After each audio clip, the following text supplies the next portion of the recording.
Hong Kong में तूफानी बारिशों ने सब कुछ तहस नहस कर दिया। बारिशों का 140 साल रिकॉर्ड टूट गया। सड़कों और गलियों में ताहदे निगाह पानी ही पानी। हांगकांग में सड़कें और गलियां तालाब बन गईं। शॉपिंग मॉल्स और मेट्रो स्टेशन पानी में डूब गए। मामूल की जिंदगी मफलूज हो गई। इंतजामिया ने तूफानी बारिशों और सैलाबी सूरत हाल के बाइस स्कूल्स बंद कर दिए हैं और लोगों को घरों में रहने की हिदायत की है।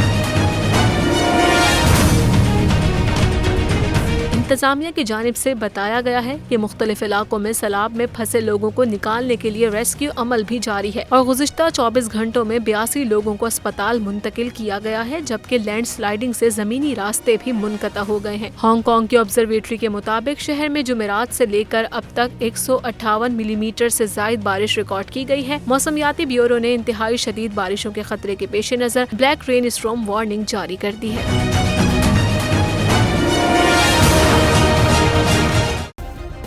सब्सक्राइब करें और बेल दबाएं ताकि कोई खबर रह न जाए।